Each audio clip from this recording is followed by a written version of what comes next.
Fellow students and learners, this is Zishan.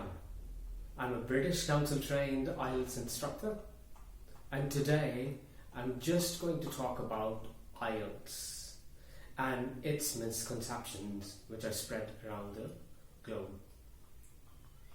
IELTS is an English language testing system that opens the gateway for you to A. Study abroad, B. Migrate with your family. For study abroad, you need to attempt academics. For to migrate, you need to attempt general. Fairly, both are same, with a little slight differences. We're going to talk about that later. Today, we are going to talk about listening, reading, writing, and speaking, and what are the misconceptions associated with it. First, listening, reading, writing are combined, so you need to attempt it in one go. So that's the test time is somewhere around 2 hours 45 to 2 hours 55 minutes. You will be sitting down and attempting it. Listening is 40 minutes, and 60 minutes is reading, and 60 minutes is writing. Whereas speaking, it is done separately on the same day, maybe earlier or later, depending on their let's say slots availability.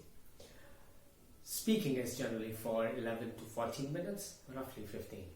Now let's jump at listening. Listening pattern has changed since 2020, and instead of sections, you have part numbers, part 1, 2, 4, and they don't tell you or they don't share examples anymore. So your time, 30 seconds in which you could plan, is squeezed out a little. Whereas listening pattern remains the same, the question types remains the same. Now the biggest challenge for people who are attempting it for the first time, the audio is too fast, maybe, or the second problem is, which is the most common one, and that is, I do not understand the accent. Now let me just give you a slight improvement or a tip that you need to keep in mind. All you need to do is just keep this phrase in your mind. I want to focus on what is being said rather than how it is being said. So focus on what the audio is saying rather than how it is saying it. And then you'll get there where you want to go. With this in mind, you need to focus on other tips and tricks that are there for you to help attempt the questions which are there in listening. Mind you, they're not looking for words, but they're looking for tonality too. And there is a special section, should I say, that covers that. You need to focus on that too, but then of course you need to get yourself trained into it. Now, moving to reading, I have a question.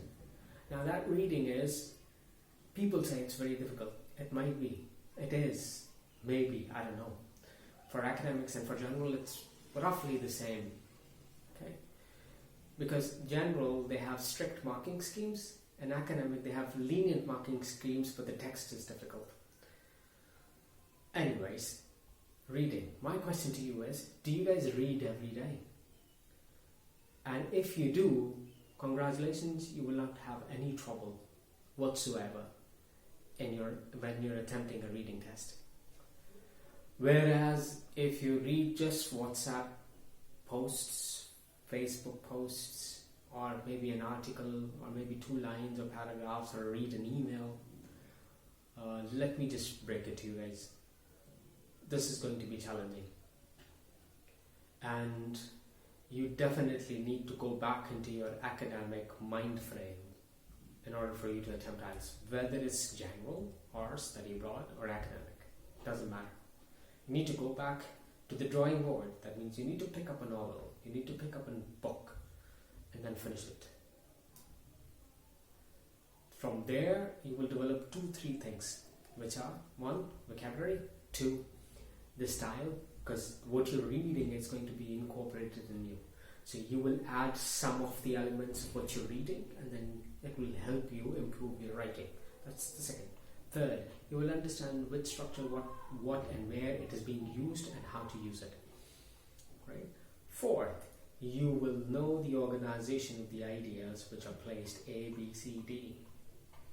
If you can understand the organization of the ideas, you'll not only develop your reading comprehension skills, but also develop your writing skills, right? Most of the students are worried about, when it comes to writing, are task 2, the argumentative essay. How should we tackle it? What should we do if agree disagree is there, and what should we do if discuss both views and give your opinion is there? What should we do if disadvantages or advantages are there? And what should we do, let's say, to what extent the advantages outweigh the disadvantages, and so on and so forth, right? So my question to you is, put this aside. Again, I've asked you, do you read? Probably not. Do you write every day? Probably not. I'm not talking about Facebook, WhatsApp, emails. So what do you do? And how you tackle it? Well, you should be able to write what you're saying. You start from there, and then you be consistent. This type of writing, you don't need to be checked on your grammar, your structure, your paragraphs, whatsoever. You don't need to be checked on that. In 7 days, if you're consistent with 1 page every day, or 1.5 or 2 pages every day, you will be able to discover how to organize your own thoughts, how to organize your own writing style, how to add more vocabulary into it, and from there you're on the journey to develop your writing skills. Then if an instructor will expose you to how to tackle agree disagree, discuss both views, give your opinion, discuss advantages and disadvantages, and so on and so forth, and all the other types of argumentative or even task 1, you will not have any difficulties, because you know how to write now, or at least have an idea how to write. When it comes to vocabulary structure, people say collocation. I have personally speaking, slight disagreement with collocations, because collocations are generally not used when it comes to formal writing. Collocations are developed through your academic skill sets. So there is a set of academic collocations that you could use, but then you're already using it if you know what you're writing. So first things first, you need to develop a reading habit, and you need to develop a writing habit if you want to score a 7. This is the only way. There is no shortcut to it. With this, speaking is fairly easy. It's not a big deal, right? Once you have substance of reading and substance of writing, you should be able to speak easily. About the hesitation and confidence, yes, that may require some work. But anyways, so if you guys think this video has some substance for you, and if you think that this individual is giving you a valuable information, put your comments on below and I will address them. Like, subscribe if you wish, share it if you wish. Those who are living in Karachi and would like to attempt IELTS with their desired score, because I believe you can score more than you think, you can reach out to me through Facebook, through YouTube, and whatsoever. With this, I'm signing off. You better not waste time.